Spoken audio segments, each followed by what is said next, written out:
Hi, my name's Harry and today I'm going to teach you how to fix the creases in your trainers. And when I say creases, I mean the creases just like this.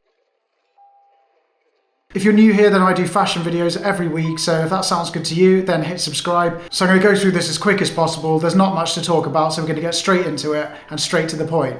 So if you've got a pair of trainers or shoes, and as soon as you've started walking in them, they get that crease just where the eyelets are, where you put the laces through, and it starts to make the shoe look really unattractive. A lot of you on Instagram gave me a lot of options to try, and you were really keen to find out the solution of what worked for me. So I tried relacing them in various ways, and I even tried ironing them, like putting a wet rag on top of the crease and ironing it flat. That does work for creases, but because this is more of a fold, it wasn't really ironing out any creases because there wasn't really a crease there anyway. But what I found out is this is actually a lacing problem. The lacing method that worked for me, and hopefully it'll work for you too, is called the sawtooth lacing system or lacing method. And I'm going to show you on screen now how to do that. So what you want to do is go straight across the bottom two eyelets and then take the left one and then go out the one above it on the same side. Then you want to take the opposite lace and then go diagonally across so it comes out the one just above. Then you loop the one below it over once and then go up again diagonally. Then repeat this process until you've done the whole shoe.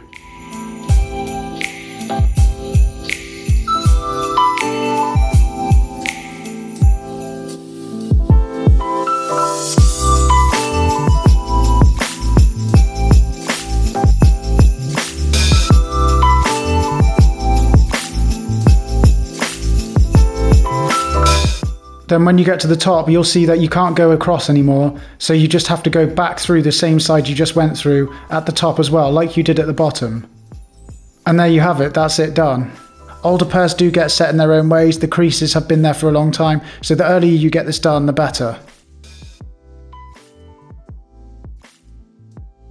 And then what I did is once I've laced them up and put the shoe on, I pressed down where that fold was and then folded my foot up a few times just to get the crease to start going inwards. And there you go, you can see the tensions much more evenly spread out throughout the shoe and they're folding so much nicer. The best thing about the sawtooth method is it does look very similar to the way they're laced straight out the factory. So you're not really changing the aesthetic of the shoe and the way that it looks straight out the box. So try this out for yourself and I hope this helps out a lot of you having the same problems that I did. If this video did help you out, then let me know in the comments, give the video a thumbs up and hit subscribe for more content like this. As I said, I release fashion related content every week, so hit subscribe and I'll see you next time. Thanks for watching, I've been Harry, cheers.